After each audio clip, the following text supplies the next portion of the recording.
Hello dear student, आज बच्चों हम लोग मोशन इन ए प्लेन के बारे में आज डिस्कस करेंगे। मतलब कोशिश करेंगे कि पूरा की पूरा फुल एनसीईआरटी हम कवर कर पाएँ, ठीक है। और इसमें हम केवल और केवल आज वेक्टर के बारे में डिस्कस करेंगे। नेक्स्ट टॉपिक जो होगा वो प्रोजेक्टाइल वगैरह होगा नेक्स्ट क्लास में। ओके, तो हम स्टार्ट करते हैं वेक्टर के बारे में। बच्चों, जो वेक्टर क्वांटिटी है, वैसे हमने फिजिकल क्वांटिटी को बच्चों दो पार्ट्स में डिवाइड किया हुआ है। एक क्वांटिटी है हमारी कौन सी, स्केलर, और एक क्वांटिटी है हमारी वेक्टर। पहले बात करते हैं हम लोग स्केलर के बारे में, है ना। स्केलर क्वांटिटी जो होंगी,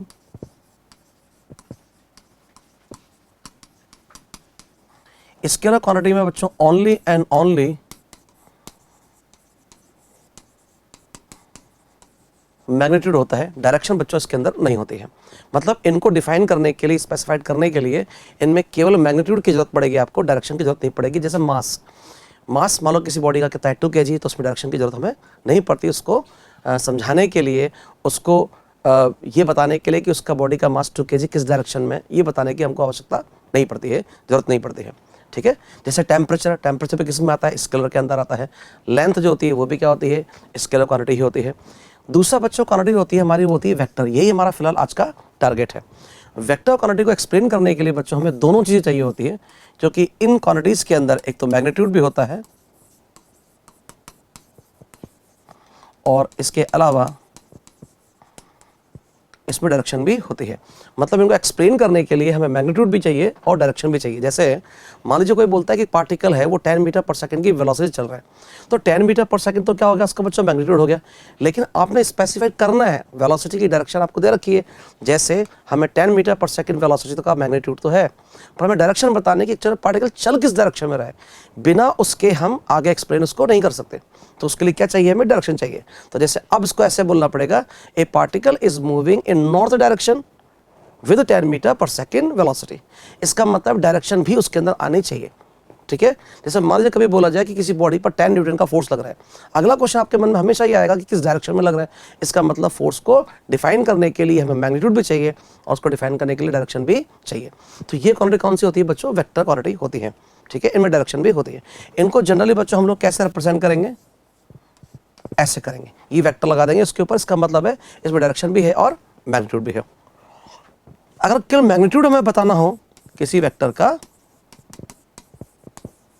मैग्नीट्यूड बच्चों अगर मैं बताना हो तो हम कैसे बता देंगे, मॉड ऑफ ए वेक्टर। इसका मतलब इसमें केवल क्या है, मैग्नीट्यूड है, डायरेक्शन नहीं होती है। जैसे मान लीजिए कोई वेक्टर है आपके पास में ए, और इसका मान लीजिए लगा दिया आपने 10, इसका मैग्नीट्यूड है, ठीक है। तो ये इसका मतलब मैं 10 सेंटीमीटर की लेंथ खींचूंगा समझाने के लिए। मान लो वेक्टर्स की यूनिट तो हमें पता नहीं है, मान लेते हैं एग्जांपल कि चलो यही क्या है, एक फोर्स है और फोर्स का वैल्यू कितना है, 10 न्यूटन है और वो इस डायरेक्शन में लग रहा है। तो हम क्या करेंगे, स्केल से छोटे बच्चों को समझाने के लिए ऐसे करते हैं हम लोग। जैसे 10 न्यूटन का फोर्स अगर है तो 2 न्यूटन के बराबर मैं क्या मान लूंगा, 1 सेंटीमीटर मान लूंगा। इसका मतलब 5 सेंटीमीटर की लेंथ ड्रॉ कर दूंगा। और मुझे बोला गया कि फोर्स इस डायरेक्शन में लग रहा है, तो इसमें लगा दूंगा मैं एरो। इसका मतलब इस लाइन का यहाँ से यहाँ तक जो लेंथ होगा वो हमें रिप्रेजेंट करेगा मैग्नीट्यूड, और ये जो एरो होगा वो हमें रिप्रेजेंट करेगा इसकी डायरेक्शन को। क्लियर है।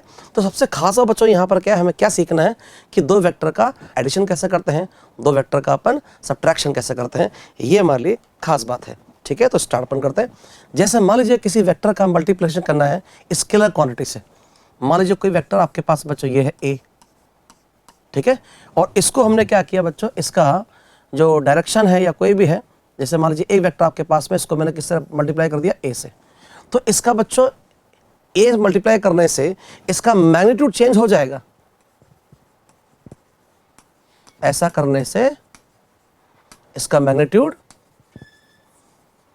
चेंज हो जाएगा, बट डायरेक्शन नहीं बदलेगी। डायरेक्शन क्या रहेगी, सेम रहेगी। इसका इस पूरे वेक्टर की डायरेक्शन वही होगी जो वेक्टर ए की डायरेक्शन है। क्लियर हो गया। तो किसी भी स्केलर क्वांटिटी से अगर मैं मल्टीप्लाई करता हूं किसी वेक्टर को, तो उसका मैग्नीट्यूड या बदल जाएगा, बट डायरेक्शन नहीं बदलेगी। लेकिन अगर मान लीजिए मैंने इसको ऐसे मल्टीप्लाई कर दिया, एक वेक्टर हमारे पास में ए था, लेकिन इसको मैंने मल्टीप्लाई कर दिया -a से मल्टीप्लाई कर दिया, नेगेटिव क्वांटिटी से मल्टीप्लाई कर दिया। अब इसका मतलब बच्चों क्या कि इसकी डायरेक्शन बच्चों बदल गई है, डायरेक्शन हमने कोई इंटीजर नंबर था -a, उससे मल्टीप्लाई कर दिया, जो कि -a क्या एक स्केलर क्वांटिटी है, उसको एक वेक्टर से हमने क्या कर दिया, मल्टीप्लाई कर दिया। ऐसा करने से इस पूरे वेक्टर की डायरेक्शन बदल जाएगी, है ना, चेंज हो जाएगी, बट इसका मैग्नीट्यूड क्या रहेगा, बट क्या इसका मैग्नीट्यूड भी बच्चों क्या हो जाएगा, चेंज हो जाएगा। जैसे एग्जांपल अपन लेते हैं, जैसे फोर्स है, फोर्स को बच्चों आप क्या लिखते हो, क्यों लिखते हैं अपन इलेक्ट्रिक फोर्स को, तो यहाँ पर जैसे मान लीजिए चार्ज है, अगर मान लीजिए चार्ज पॉजिटिव है ना, तो पॉजिटिव है तो इलेक्ट्रिक फील्ड ई को क्यू से मल्टीप्लाई करने से जो नया वेक्टर बनाया वो किसके बराबर का है, फोर्स। तो इलेक्ट्रिक फील्ड का जो इलेक्ट्रिक फील्ड की जो डायरेक्शन होगी उसको क्यू से मल्टीप्लाई करने से इस पूरे वेक्टर की डायरेक्शन में कोई चेंजेस नहीं आएंगे। ठीक है, फिर से देखते हैं, इलेक्ट्रिक फील्ड अगर ई दे रखा है, उसको एक स्केलर क्वांटिटी चार्ज से मल्टीप्लाई करने से इस पूरे वेक्टर का मैग्नीट्यूड तो बदल गया, और वो मैग्नीट्यूड किसके बराबर होगा, फोर्स के बराबर, बट इसकी डायरेक्शन बदलेगी नहीं, डायरेक्शन क्या रहेगी, ई की वही रहेगी जो पहले थी, और इसीलिए फोर्स की डायरेक्शन ई की डायरेक्शन में ही रहेगी। लेकिन अगर इसी को मैं क्या कर दूं, इलेक्ट्रिक फील्ड को मैं -q चार्ज से क्या कर दूं, मल्टीप्लाई कर दूं, तो इसको मैं लिख दूंगा q -e। q क्या है बच्चों, चार्ज है जो कि स्केलर होता है, -q चार्ज से मल्टीप्लाई कर दिया। देखो आप ध्यान से, अब इलेक्ट्रिक फील्ड की डायरेक्शन जो भी थी उसके अपोजिट डायरेक्शन में ये वाला वेक्टर बन गया। इसका मतलब है इस e को एक स्केलर क्वांटिटी -q से मल्टीप्लाई करने से इस पूरे वेक्टर की डायरेक्शन तो बदल गई, ठीक है, और साथ में इसका मैग्नीट्यूड भी बदल गया। तो ये पूरा वेक्टर एक अलग वेक्टर होगा ई से, वो वेक्टर किसके बराबर होगा, एफ के बराबर। इट मींस यहां से हम कह सकते हैं कि फोर्स की डायरेक्शन इलेक्ट्रिक फील्ड के अपोजिट आएगी। तो बात समझ में आ गया आपको कि किसी भी वेक्टर क्वांटिटी को हम अगर किसी इंटीजर से, पॉजिटिव इंटीजर से अगर मल्टीप्लाई करें तो उस वेक्टर का मैग्नीट्यूड चेंज होता है, डायरेक्शन में कोई फर्क नहीं पड़ता। लेकिन अगर मान लीजिए किसी भी वेक्टर क्वांटिटी को एक नेगेटिव इंटीजर से अगर मल्टीप्लाई करें तो उसकी डायरेक्शन बच्चों क्या हो जाएगी, वेक्टर की चेंज हो जाएगी और उसका मैग्नीट्यूड भी चेंज हो जाएगा। क्लियर है, ओके। अब बच्चों बात करते हैं हम लोग दो वेक्टर का हम लोग एडिशन या सब्ट्रैक्शन कैसे करेंगे, इस बारे में हमारी चर्चा होगी। ठीक है, दो वेक्टर का एडिशन या सब्ट्रैक्शन जो है बच्चों हम ट्रायंगल लॉ ऑफ एडिशन से करते हैं। उसी के पैरेलल एक और लॉ होता है पैरेललोग्राम लॉ। आप चाहे दो वेक्टर का एडिशन ट्रायंगल लॉ एडिशन से करिए या पैरेललोग्राम लॉ ऑफ एडिशन से करिए, दोनों से रिजल्ट बच्चों के आते हैं सेम ही आते हैं। ठीक है, तो स्टार्ट करते हैं बच्चों हम एडिशन ऑफ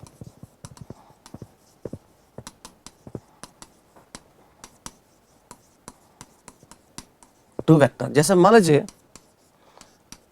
ये दो वेक्टर है a प्लस बी, हमें इसको ऐड करना है। इसको बच्चों आप ऐसे लिख लो या इसको आप b vector plus a vector लिख लो, दोनों से रिजल्ट क्या आते हैं सेम ही आएंगे। ये कौन सा लॉ होता है, a vector plus b vector बराबर b vector plus a vector. ये कौन सा लॉ होता है कि कम्यूटेटिव लॉ होता है, ये इसको बोलते हैं हम कम्यूटेटिव लॉ होता है। ठीक है, एक जैसे मान तीन वेक्टर को आपको ऐड करना है तो हम इसको ऐसे लिख सकते हैं a plus B vector plus C vector. इसको आप बच्चों ऐसे लिख सकते हो, पहले a वेक्टर b वेक्टर को ऐड कर दीजिए, जो रिजल्ट आएगा उसमें c वेक्टर ऐड कर दो, या फिर a वेक्टर के अंदर और b प्लस सी को ऐड करके जो रिजल्टेंट आएगा उसमें a वेक्टर ऐड कर दो। इस लॉ को क्या बोलते हैं, इसको बोलते हैं एडिटिव एसोसिएटिव लॉ, सॉरी, ये है हमारा एसोसिएटिव लॉ। ठीक है, अब ए वेक्टर के अंदर b प्लस सी को ऐड करके जो रिजल्ट है उसमें a वेक्टर ऐड कर दो, या फिर a वेक्टर b वेक्टर को ऐड करके जो रिजल्ट है उसमें c वेक्टर ऐड कर दो। एक ही बात होती है, इसको बोलते हैं एसोसिएटिव लॉ ऑफ एडिशन। ठीक है, ये commutative law of addition. Clear होगी बात। तो हम दो वेक्टर का एडिशन करेंगे किससे बच्चों, ट्रायंगल लॉ ऑफ एडिशन से करेंगे। ट्रायंगल लॉ ऑफ एडिशन बच्चों क्या कहता है उसमें देखिएगा, जैसे मान लीजिए कोई वेक्टर आपके पास में, हम लिख देते हैं यहाँ पर, पहले हमें दो वेक्टर को बच्चों करना है ऐड। जैसे हमारे पास में एक वेक्टर ये रहा, इसको हमने बोल दिया a वेक्टर, इसमें हमें ऐड करना है ये वेक्टर। क्या करते हैं बच्चों, इसमें करेंगे क्या, इसमें एक वेक्टर का हेड और दूसरे वेक्टर का टेल को हमें ज्वाइन करना होगा। तो एक वेक्टर हमने a पकड़ लिया है पहले, ये रहा हमारा a वेक्टर। अब b वेक्टर को इस तरीके से यहां पर रखना है कि ताकि इसका टेल इसका हेड मिल जाए, या फिर इसका हेड और इसका टेल मिल जाए। दोनों से रिजल्ट क्या आएंगे बच्चों, सेम ही आता है ना। तो क्या करते हैं हम लोग, इस वेक्टर के टेल इसके हेड से ज्वाइन कर देते हैं। ये हमारा हो गया b वेक्टर। तो एक वेक्टर तो ये हो गया बच्चों a, इसको दोबारा से यहां लिख देता हूं a वेक्टर, और ये हो गया b वेक्टर। अब ये दोनों सेम ऑर्डर में है कि नहीं है, ये इनिशियल पॉइंट है हमारा, ये हमारा फाइनल पॉइंट है। तो ये हमारा बच्चों क्या होता है, रिजल्टेंट होता है। क्लियर हो गई बात। तो ट्राइंगल ऑफ एडिशन कहता है कि ट्राइंगल की कोई भी दो साइड अगर दो वेक्टर को रिप्रेजेंट करती है सेम ऑर्डर में, तो रिजल्टेंट जो होगा वो रिजल्टेंट हमेशा इसके अपोजिट ऑर्डर के अंदर आता है, जो थर्ड साइड के द्वारा ट्राइंगल की रिप्रेजेंट किया जाएगा। क्लियर हो गई बात। तो ये हमारा रिजल्टेंट बनेगा बच्चों R is equal to A plus B से हम लोग लिखेंगे। तो डायरेक्शन निकालना अपने देखा है। इसको थोड़ा और डीप में चलते हैं, डेप्थ में इसको समझते हैं थोड़ा सा, कि हमें A और B दोनों का अगर वैल्यू दे रखा हो और हमें थर्ड वेक्टर का मैग्नीट्यूड निकालना हो तो हम कैसे निकालते हैं, उसके लिए हम लोग आगे बातचीत करने जा रहे हैं। ठीक है, तो याद रखिएगा किस तरीके से हम लोग इसको करते हैं। अगला बच्चों देखते हैं कि इसमें अगर दो वेक्टर में दे रखे हैं, फिलहाल बच्चों हम लोग क्या करने जा रहे हैं, अगर A वेक्टर B वेक्टर दोनों आपको दिया हुआ हो और A वेक्टर दो वेक्टर अगर हमें दिए हुए हैं तो उस वेक्टर के मैग्नीट्यूड भी दे रखे हैं, तो हमें रिजल्टेंट वेक्टर का मैग्नीट्यूड कैसे निकालना होगा वो हम लोग देखने जा रहे हैं। इसके लिए बच्चों क्या करेंगे अपन, सबसे पहले आप ऐसे कर लीजिए, एक वेक्टर हमारे पास में ये है A वेक्टर, ये हमारा B वेक्टर है ना, दोनों के बीच में एंगल बच्चों कितना दिया हुआ है आपको, थीटा दिया हुआ है। रिजल्टेंट बच्चों ये होगा, ये हमारा रिजल्टेंट है। ठीक है, रिजल्टेंट देखो आप चाहे तो ऐसा कर सकते हैं, ये वेक्टर बच्चों कौन सा हो गया, देखो बी वेक्टर हो गया। तो ए वेक्टर प्लस बी वेक्टर दोनों सेम ऑर्डर में, ट्रायंगल की थर्ड साइड जो होगी रिजल्टेंट को रिप्रेजेंट कर देगी अपोजिट ऑर्डर के अंदर। चाहे तो आप ऐसे भी कर सकते हैं, ए वेक्टर के पैरेलल में एक वेक्टर ऐसे ड्रॉ कर दीजिए। ठीक है, तो ये वेक्टर कौन सा हो गया हमारा, ए वेक्टर हो गया। तो ये हो गया बी वेक्टर, ये हो गया ए वेक्टर, और ट्रायंगल की जो थर्ड साइड होगी वो रिजल्टेंट को रिप्रेजेंट कर देगी। रिजल्टेंट बच्चों जो बी वेक्टर है उससे कितना एंगल पर है, अल्फा एंगल पर। यहां से मैं एक थोड़ा सा लाइन को आगे बढ़ा देता हूं और यहां से एक परपेंडिकुलर ड्रॉ कर देता हूं। ये एंगल बच्चों कितना है, थीटा है। ये वेक्टर पैरेलल ही है, तो ये हो जाएगा आपके पास में, ये भी थीटा हो जाएगा। तो ये वाली जो साइड होगी बच्चों ये हमारी कितनी आ जाएगी, इस ए का इधर कंपोनेंट लोगे तो क्या आएगा, ए कॉस थीटा आएगा। भाई याद रखिएगा बच्चों, ए यहाँ पर क्या है, मैग्नीट्यूड है ए वेक्टर का। अच्छा वैसे ए वेक्टर का इधर पर ने कंपोनेंट निकाल लिया ए कॉस थीटा, तो इधर कंपोनेंट कितना आएगा, ये होगा हमारा ए साइन थीटा, राइट है। अब इस पूरे ट्रायंगल के अंदर बच्चों देखिए, ये वाला पूरा ट्रायंगल राइट ट्रायंगल है ये। इस राइट ट्रायंगल में मुझे इस आर वेक्टर को लिखना है, तो इस आर वेक्टर का जो मैग्नीट्यूड होगा वो बच्चों में कैसे लिखूंगा, पाइथागोरस लगाएंगे बच्चों। एक तो है हमारे पास में ए साइन थीटा, ये रहा, और ये पूरा यहां से लेकर के यहां तक तो कितना है, बी है, और यहां से लेकर यहां तक कितना है, ए कॉस थीटा। तो यहां से लेकर के यहां तक की वैल्यू कितनी हो गई, बी प्लस ए कॉस थीटा का स्क्वायर, और ये भी हमारा क्या है, स्क्वायर। इसको खोलते हैं, ये हो जाएगा हमारे पास में A square sine square theta plus B square plus A square cos square theta plus 2ab cos theta. तो ये आर हमारे पास मैग्नीट्यूड जो होगा वो होगा, देखिए इन दोनों को पास पास रख देते हैं और ए स्क्वायर को अपन बाहर निकालेंगे, sign square theta plus cos square theta 1 बन जाएगा। तो ये हो जाएगा हमारे पास में ए स्क्वायर, और ये हो जाएगा बी स्क्वायर, और ये हो जाएगा, ये हमारा मैग्नीट्यूड आया बच्चों। तो अब हमें आगे से कभी भी दो वेक्टर का मैग्नीट्यूड अगर दे रखा हो, ए वेक्टर का और बी वेक्टर का, और उनके टेल से टेल मिलने पर एंगल कितना दे रखा हो, थीटा। याद रखिएगा बच्चों, टेल से टेल मिलने पर जो एंगल दे रखा होगा थीटा, उसी को हम यहाँ बच्चों यहाँ रखेंगे। बात याद रखिएगा, ऐसा ना हो कभी कि इस पूरे ट्रायंगल ऑफ एडिशन लगाने के लिए जब मैग्नीट्यूड निकालना आप चाहते हैं ये यार, तो ये ऐसा ना हो गलती से थीटा कौन सा रख दें आप, वो एंगल रख दे जो एक वेक्टर का हेड और दूसरे वेक्टर का टेल मिलकर बना रहा हो। ऐसा नहीं है, इस वेक्टर के देखो टेल है और बी वेक्टर के भी देखो टेल है, दोनों से मिलने के बाद जो एंगल बनेगा उसी को हमें बच्चों यहाँ पर रखना होता है। और ये एंगल जो होता है थीटा बच्चों, वो 180 से कम वाला ही हम एंगल लेते हैं। ठीक है, तो ये हमारे पास में बच्चों क्या बन गया, रिजल्टेंट का फॉर्मूला बन गया। अगर हमें कभी बच्चों ये बोला जाए कि रिजल्टेंट वेक्टर जो आर है उसकी डायरेक्शन कैसे बताएंगे, तो डायरेक्शन भी हमें निकालना होगा। मतलब ए और बी का रिजल्टेंट है तो आर, पर ये जो आर वेक्टर है वो इस लाइन से या बी वेक्टर से कितने एंगल पर है, या तो ऐसे बोल दूं या मैं ऐसे बोल दूं, रिजल्टेंट वेक्टर जो होगा वो इस बी वेक्टर से कितने एंगल पर होगा, ये हमें निकालना पड़ेगा। तो फिलहाल मैं क्या निकाल रहा हूँ, रिजल्टेंट वेक्टर का एंगल बी वेक्टर से निकालना चाहता हूँ। तो यहाँ से मैं लिखूंगा tan अल्फा ये tan अल्फा देखिएगा बच्चों, ये निकालना चाहता हूँ। इस पूरे राइट ट्रायंगल में आप आइए तो ये वैल्यू बच्चों कितनी हो गई, a sin थीटा, ये हमारे पास क्या हो गया परपेंडिकुलर, बेस हमारे पास बच्चों कितना हो गया। इस फॉर्मूले से बच्चों आप जो रिजल्टेंट वेक्टर होगा उसकी डायरेक्शन आप बी वेक्टर से निकाल सकते हैं। बच्चों जब आप क्वेश्चन को सॉल्व करते हो तो एक बात याद रखिएगा आप, ये ए और बी दोनों बच्चों क्या है, ए और बी के मैग्नीट्यूड्स हैं, इसके अंदर कोई डायरेक्शन आपको नहीं लेनी। कभी गलती से ए वेक्टर की जगह माइनस ए वेक्टर फंस जाए तो आपको तो ए ही लेना है, क्योंकि इस फार्मूले के अंदर और इस फार्मूले के अंदर पूरी जगह पर ए बी और ये आर, ये तीनों ए बी और आर वेक्टर के ओनली मैग्नीट्यूड्स हैं। इसके अंदर भी बच्चों ए और बी जो है वो ए और बी वेक्टर के केवल मैग्नीट्यूड्स हैं। ये बात याद रखिएगा बच्चों। याद रखने का बच्चों तरीका क्या होता है वो सुन लीजिए आप। याद रखने का बच्चों तरीका ये होता है कि जो रिजल्टेंट वेक्टर आपके पास में आया है उस वेक्टर का आप किस वेक्टर से एंगल निकाल रहे हो, बी वेक्टर से एंगल निकाल रहे हो। जिस वेक्टर से एंगल निकाल रहे हो वो हमेशा नीचे क्या आता है, सिंगल आता है। सिंगल से मीन्स इसके साथ साइन या कॉस नहीं होता। इसके अलावा दूसरा कौन सा वेक्टर बचा, ए वेक्टर। ए वेक्टर के साथ ऊपर क्या आएगा साइन, नीचे क्या आएगा बच्चों कॉस आएगा। ऐसे याद रख सकते हो कि साइन अपॉन कॉस भी क्या होता है tan, और यहाँ भी कितना है बच्चों tan। ऐसे आप याद रखने का तरीका है। अगर मान लीजिए मुझे ये जो रिजल्टेंट वेक्टर है r, ये रहा, ये रिजल्टेंट वेक्टर है। ए वेक्टर बच्चों हमारा कौन सा है, ये वेक्टर रिजल्टेंट वेक्टर है हमारा, ठीक है। तो रिजल्टेंट वेक्टर को मैं इसी के पैरेलल आगे बढ़ा देता हूँ। ये बढ़ा दिया मैंने, कौन सा वेक्टर है, ए वेक्टर। ये रहा ए वेक्टर, इसी को मैंने आगे बच्चों बढ़ाया। ये रिजल्टेंट क्या हो गया, आर हो गया। मैं ये वाला एंगल निकालना चाहता हूँ, इसको नाम दे देता हूँ मैं बीटा। मैं ये बीटा बच्चों निकालना चाहता हूँ, ठीक है। तो अगर ऐसे बीटा अगर मुझे निकालना हो, पहले एक बात समझ लो, बीटा क्या है। बीटा है बच्चों रिजल्टेंट वेक्टर आर निकाला, उस रिजल्टेंट वेक्टर का ए वेक्टर से एंगल है।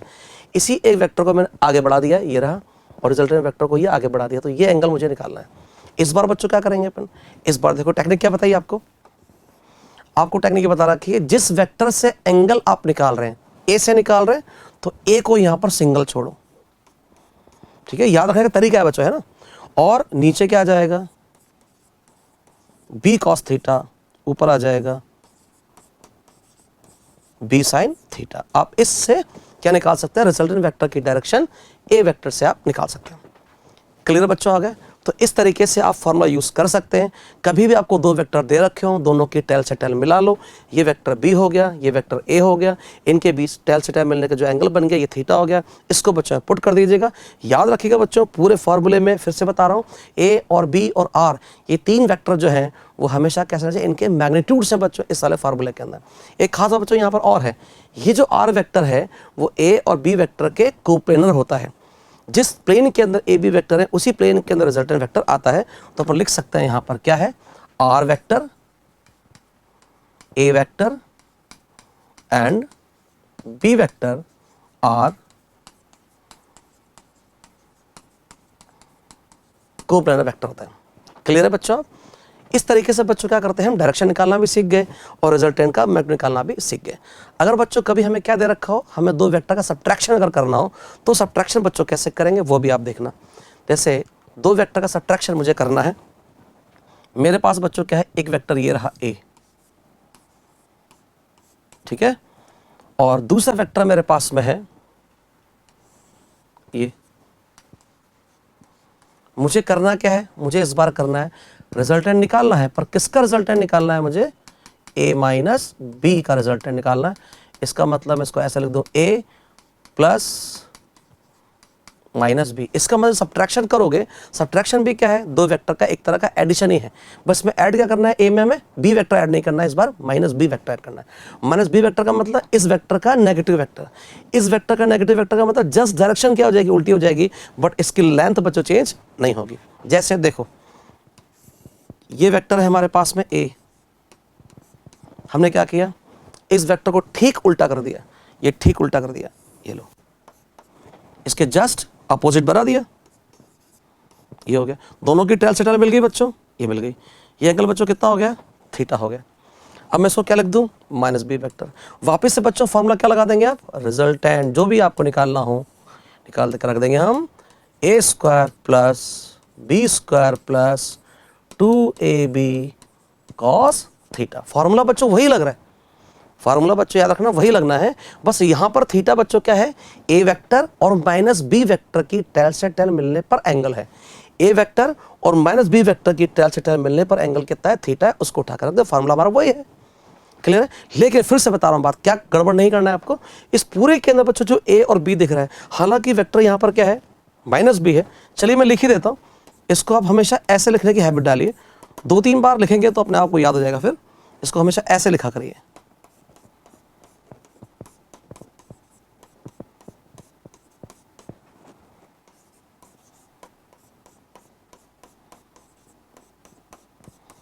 अब बच्चों कोई समस्या आपके साथ नहीं है, अब बार बार मुझे भी बोलने की जरूरत नहीं पड़ेगी और आपको भी शायद बार बार सुनने की जरूरत नहीं पड़ेगी। ठीक है? इस पूरे के अंदर क्या बच्चों, ए और बी क्या है, मैग्नीट्यूड्स है। यहाँ माइनस बी वेक्टर होने के बावजूद भी आप केवल क्या रखेंगे, बी रखेंगे। ये बच्चों याद रखिएगा, एक बड़ी समस्या है। समस्या ये है, कभी कभार बच्चे करते हैं यहाँ माइनस लगा देते हैं। लगाओ, कोई दिक्कत नहीं है, लेकिन अपनी मर्जी से मत लगाओ। मर्जी से लगाने का मतलब, अगर ये एंगल 90 से अगर ज़्यादा है, अगर ये थीटा 90 से ज़्यादा है, तो ये अपने आप ही नेगेटिव आएगा, हमें लगाने की कोई ज़रूरत नहीं है। क्लियर हो गई बात? तो ये बात याद रखिएगा, फार्मूला दोनों केस में क्या लगता है, स्टैंडर्ड ए की फार्मूला अप्लाई होता है। तो इस तरीके से बच्चों करेंगे, एडिशन की तरह ही बिल्कुल क्या है, अपना सब्ट्रैक्शन है। जैसे इन दोनों का रिजल्टेंट बच्चों ये आ जाएगा, ये आ गया रिजल्टेंट। अब मुझे फिर से क्या चाहिए, ये चाहिए अल्फा। अल्फा मतलब रिजल्टेंट वेक्टर जो कि ए माइनस बी है, उसका ए वेक्टर से एंगल चाहिए। फिर से मैं क्या लिख लूंगा, tan अल्फा बराबर किससे एंगल चाहिए, हमें ए वेक्टर से रिजल्टेंट का एंगल चाहिए। तो यहाँ से ए को सिंगल छोड़ देते हैं और यहाँ लिख देंगे हम बी कॉस थीटा, ऊपर लिख देंगे बी साइन थीटा। फार्मूला वही है, वापस से ध्यान रखना आप, है ना। यहाँ से हम क्या करेंगे, रिजल्टेंट वेक्टर की डायरेक्शन निकालेंगे। सब्ट्रैक्शन ज़्यादा इंपॉर्टेंट है, पर ये है कैसा, एडिशन के जैसा ही है। सब्ट्रैक्शन क्यों ज़्यादा इंपॉर्टेंट है, क्योंकि रिलेटिव वेलोसिटी के अंदर बच्चों यही हमारे ज़्यादा काम आता है। क्लियर हो गई बात? तो ये इस तरीके से हम क्या कर सकते हैं, दो वेक्टर का सब्ट्रैक्शन बच्चों कर देते हैं। क्लियर है? तो हमारा टॉपिक जो रहेगा, रेजोल्यूशन ऑफ ए वेक्टर, ठीक है, या components of vector. Resolution of A vector. जैसे मान लीजिए बच्चों, कोई वेक्टर आपके पास में ये ए है, ठीक है, और ये दो वेक्टर से बना हुआ है। देखिए आप, इन दोनों के हेल्प से थर्ड वेक्टर बना हुआ है। इसको बच्चों मैंने बोल दिया a1 वेक्टर, इसको बोल दिया मैंने a2 वेक्टर। ठीक है? तो यहां पर बच्चों हम लिख सकते हैं, ये एंगल अपना क्या है, थीटा है। तो हम लिखेंगे इसको, ए वेक्टर एक्चुअल में दो वेक्टर से बना है। ट्रायंगल ऑफ एडिशन क्या कहता है, a1 vector plus a2 vector बराबर a वेक्टर। तो इसको हम लिखेंगे a1 vector plus a2 vector बराबर a वेक्टर। ध्यान समझिएगा बच्चों, ये जो a वेक्टर है वो इन दोनों वेक्टर की हेल्प से मिलकर के बना हुआ है, मतलब इन दोनों का रिजल्टेंट है। ठीक है? तो एक वेक्टर जिन जिन का रिजल्टेंट होता है उन सबको कंपोनेंट्स कहते हैं। ये वेक्टर जिन जिन से बना है उन सभी को क्या बोलेंगे अपन, हम बोलेंगे कंपोनेंट ऑफ ए वेक्टर। तो a1 and a2 are components of A vector A. फिलहाल बच्चों इस डायग्राम में एक खास बात आपको दिख रही होगी। खास बात बच्चों क्या है कि ये दोनों वेक्टर कैसे फिलहाल परपेंडिकुलर हैं। अगर मान लीजिए एक वेक्टर के दो कंपोनेंट्स अगर परपेंडिकुलर हैं, तो जैसे components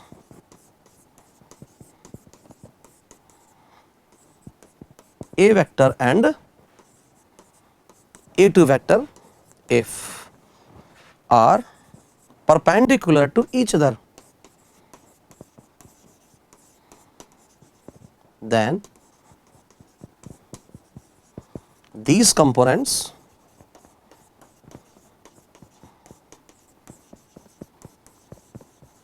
are called rectangular component।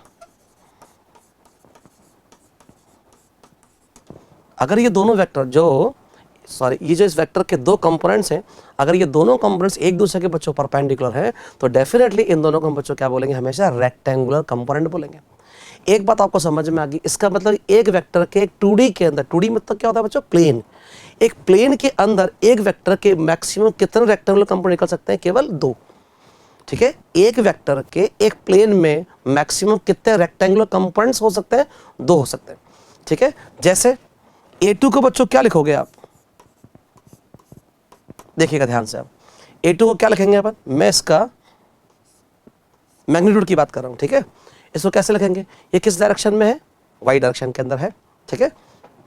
तो कैसे लिखेंगे, मुझे निकालना बच्चों ये है और ये मुझे हाइपोटेनस दे रखा है, तो परपेंडिकुलर निकालना है, यहाँ पर दे रखा है, तो उसका मतलब किस में वैल्यू आएगा, साइन के अंदर आएगा। तो कैसे लिखोगे आप, A2 अपॉन A बराबर sine theta, A2 upon A बराबर साइन थीटा। तो A2 बच्चों कितना आ जाएगा, A साइन थीटा आ जाएगा, ठीक है।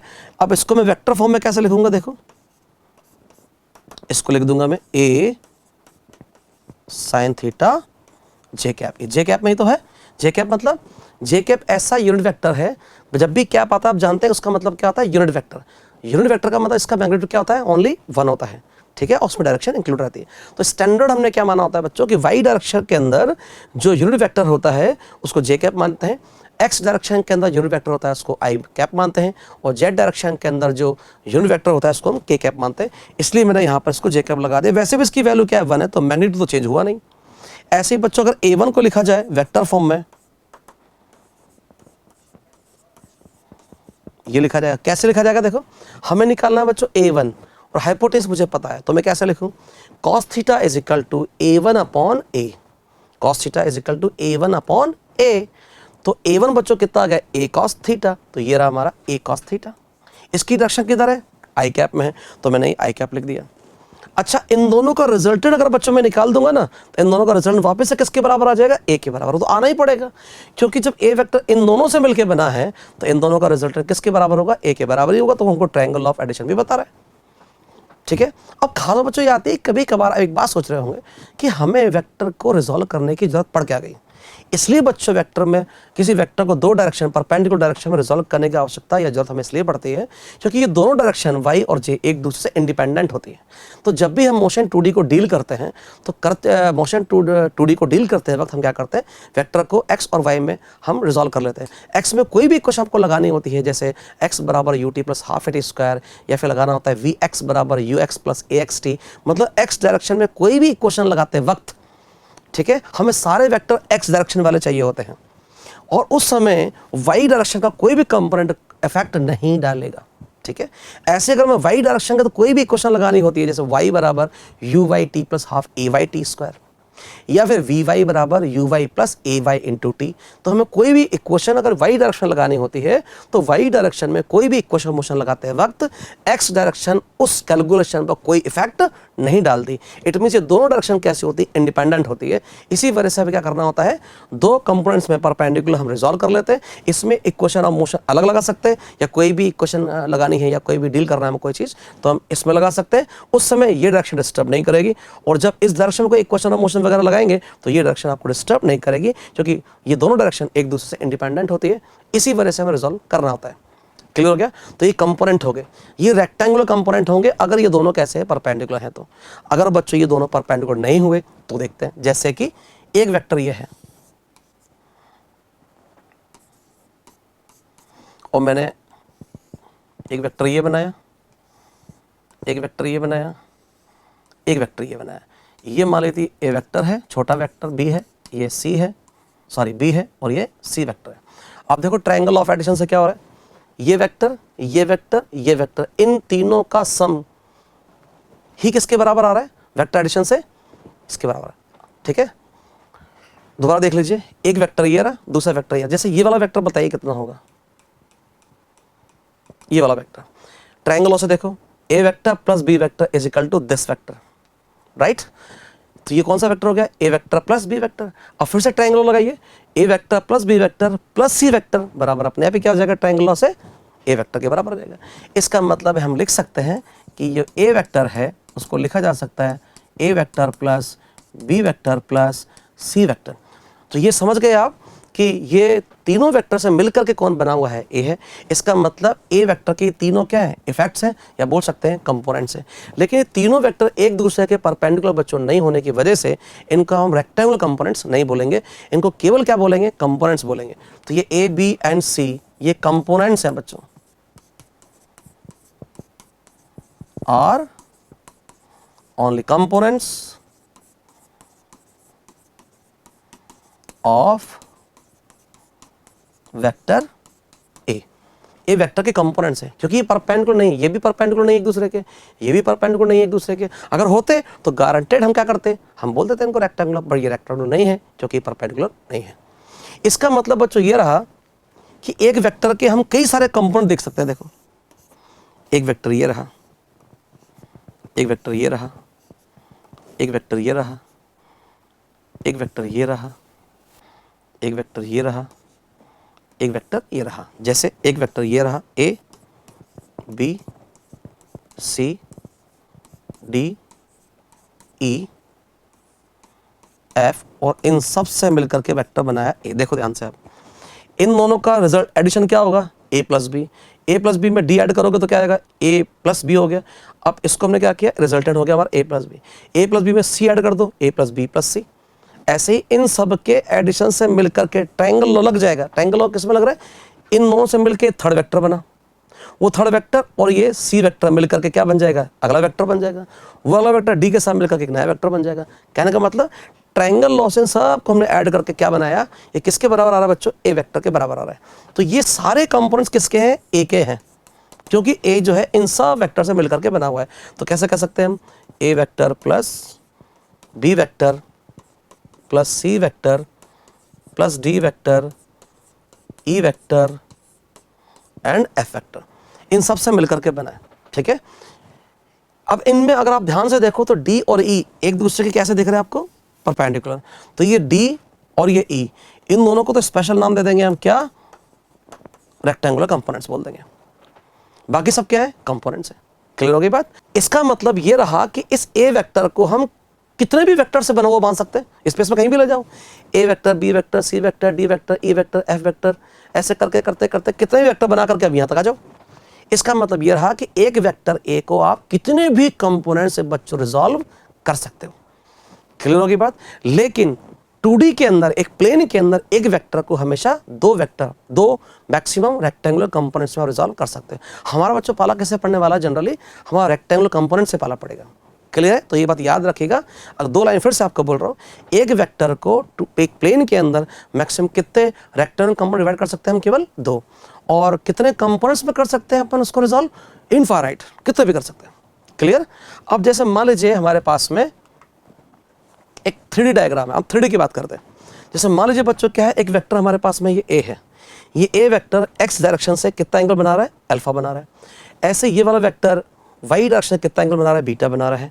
ऐसे हमारे पास बच्चों क्या है कि जो ए वेक्टर से जेड डायरेक्शन से ये वाला एंगल कितना बन रहा है, ये हमारा गामा बन रहा है। तो बच्चों हम एक्स डायरेक्शन में कंपोनेंट ए का कैसे लिखेंगे, ये लिख देंगे हम ए कॉस अल्फा। ध्यान से देखो, इस ए वेक्टर का इस डायरेक्शन में कंपोनेंट कितना आ जाएगा, ए कॉस अल्फा, जो किसके बराबर, A X. What is the meaning of A X, X का मतलब होता है एक वेक्टर ए का एक्स डायरेक्शन में कंपोनेंट या इफेक्ट। ठीक है, तो वो हमारे पास में कितना हो गया, ए कॉस अल्फा। इसी तरीके से ए वेक्टर का वाई में देखो तो ये वाला एंगल देखो कितना है, ये एंगल कितना है हमारे पास में, बीटा। तो हम लिखेंगे ए वाई बराबर ए कॉस बीटा। ऐसे बच्चों बताना ए वेक्टर का जेड डायरेक्शन से एंगल कितना है, गामा, तो ये हो गया गामा।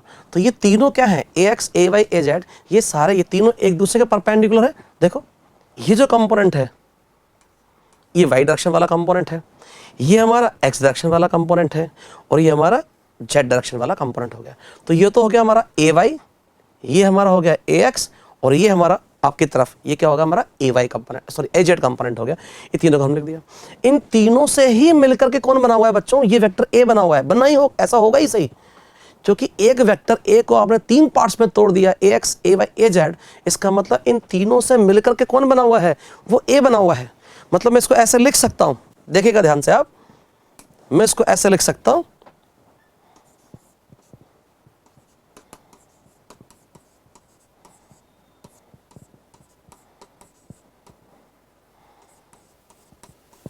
जगह कम पड़ सकती है बच्चों अपनी, यहां लिख देते हैं अपन, इधर लिख देता हूं साइड में, ए कॉस गामा का स्क्वायर। देखो जब इन तीनों से मिलकर बनाई, तीनों कैसे हैं, एक दूसरे के परपेंडिकुलर है। आप चाहो तो यहाँ पर क्या लगा दो, आई कैप लगा दो, या वेक्टर लगा दो। ठीक है, या जे कैप लगा दो, या वेक्टर लगा दो, या के कैप लगा दो, या वेक्टर लगा दो। तो इसका मतलब एक्स वाई जेड के अंदर मेरे कंपोनेंट्स हैं। तो इन तीनों वेक्टर का जो स्क्वायरिंग करके जो एडिशन आएगा रूट निकालने के बाद हमें ए ही तो मिलेगा, क्योंकि इन तीनों वेक्टर का रिजल्टेंट है ए। मतलब ये तो हमारे पास में कौन सा हुआ, ए कॉस बीटा, ये कौन सा हो गया ए कॉस अल्फा, ये कौन सा हो गया ए कॉस गामा। इन तीनों का रिजल्टेंट ए के बराबर आना ही चाहिए, ठीक है। जैसे ये ए कॉस बीटा है, ध्यान सुनिएगा, ये ए कॉस बीटा हो गया, ये हमारा ए कॉस गामा हो गया। इन दोनों का रिजल्टेंट कैसे आएगा, यूं आएगा। दो वेक्टर का रिजल्टेंट कैसे निकालेंगे, परपेंडिकुलर का, ए कॉस बीटा का स्क्वायर प्लस ए कॉस गामा का स्क्वायर, ठीक है, ये आएगा रिजल्टेंट का स्क्वायर। अब एक वेक्टर कौन सा बचा हमारे पास में, ये वाला ए कॉस अल्फा, ये ए कॉस अल्फा और ये रिजल्टेंट आता है, ये दोनों भी एक दूसरे कैसे देखो परपेंडिकुलर है, ठीक है। तो ये कितना था हमारे पास में, ये था हमारे पास ए कॉस बीटा का होल स्क्वायर प्लस ए कॉस गामा का होल स्क्वायर। इसको फिर क्या करते हैं, इसके साथ में हमें ऐड करना होता है, तो हमें ये वेक्टर आ जाएगा। ये दोनों तो मैंने बता ही दी था आपको, A cos beta A cos gamma का स्क्वायर, लेकिन ए कॉस अल्फा इधर भी है तो ये भी आ गया साथ में, ठीक है। इन तीनों को देखेंगे तो ध्यान से आप देखो, तो यहां से ए स्क्वायर बच्चों कॉमन निकल सकता है, ए स्क्वायर यहां से कट जाएगा तो बचेगा क्या, cos square alpha cos square beta cos square gamma. ये क्वेश्चन बच्चों कई बार आपके काम आ जाएगी।